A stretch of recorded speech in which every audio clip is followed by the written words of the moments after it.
Alors, on n'est pas à la COP 21, hein. On est bien au Salon de la moto, Porte de Versailles.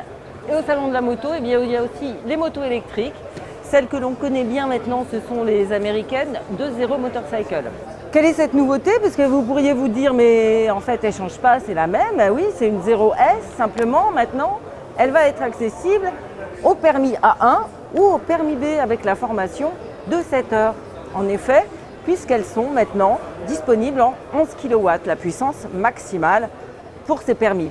11 kW sur un modèle électrique, c'est pas comme si vous aviez 11 kW sur un modèle thermique.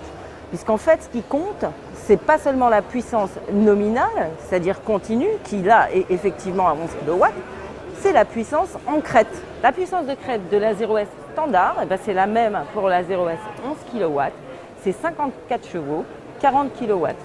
Donc vous avez le même couple phénoménal au démarrage, et ça c'est vraiment ce qui change tout sur l'électrique et qui est vraiment super sympa, sauf qu'elle va être bridée à 130 km/h. Cette Zero 11 kW dispose bien sûr de toutes les améliorations apportées par Zero à la gamme 2014. Donc pour inaugurer cette gamme 11 kW, le modèle S donc, qui a un roadster, un petit peu typé Street Fighter, mais une position de conduite pas trop exclusive non plus. Et vous avez le modèle Super Motard, qui est nouveau d'ailleurs dans la gamme 2016, le FXS. Le FXS n'a qu'une batterie de 6,5 kWh, donc un petit peu moins d'autonomie, tandis que la Zero S embarque la dernière batterie de 13 kWh. En effet, pour 2016, donc la S, la SR, la DS passent en 13 kWh au lieu de 12,5. L'autonomie est portée à 259 km.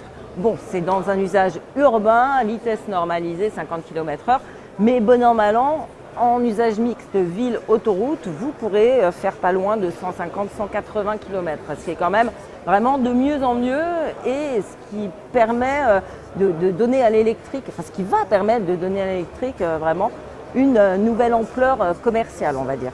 Alors la FXS avec sa batterie de 6,5 kWh, elle aura une autonomie de 145 km. Mais bon, c'est un modèle un petit peu plus ludique et c'est pas forcément celui qu'on prendra tous les jours pour aller au boulot, quoi. Ce qui est nouveau aussi pour 2016, c'est que vous allez pouvoir intégrer un chargeur rapide, le Charge Tank, à l'intérieur du faux réservoir. Donc ce Charge Tank va vous permettre de recharger la batterie beaucoup plus rapidement, en 3,4 heures à peu près, au lieu des 9 heures quand même que demande la batterie de 13 kWh à se recharger. Ce Charge Tank dispose d'une grosse prise normalisée et vous allez pouvoir vous brancher par exemple sur les bornes Autolib qui disposent de ces prises annexes pour les véhicules particuliers. On sait que les systèmes Autolib sont en train de se généraliser un petit peu dans toutes les villes de France. Sachez que si vous optez pour le Charge Tank, sur la Zero S, vous ne pourrez pas en revanche déposer le Power Tank, qui était la batterie additionnelle toujours disponible en option, qui vous permet d'avoir une autonomie encore plus importante, au-delà de 300 km sur la Zero S. Donc Charge Tank et Power Tank ne sont pas compatibles.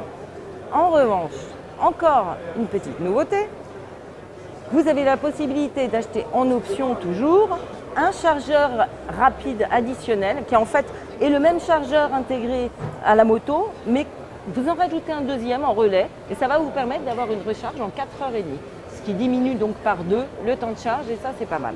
Comme ce sont les mêmes modèles que les 50 kW, et ben de toute façon c'est le même prix. Donc vous avez une Zero S à 15 990 €, vous avez une Zero FXS à 12 590 €. Les options maintenant, le Power Tank, donc 2 700 €, le Charge Tank, 2 300 € et le chargeur additionnel externe, 658 €.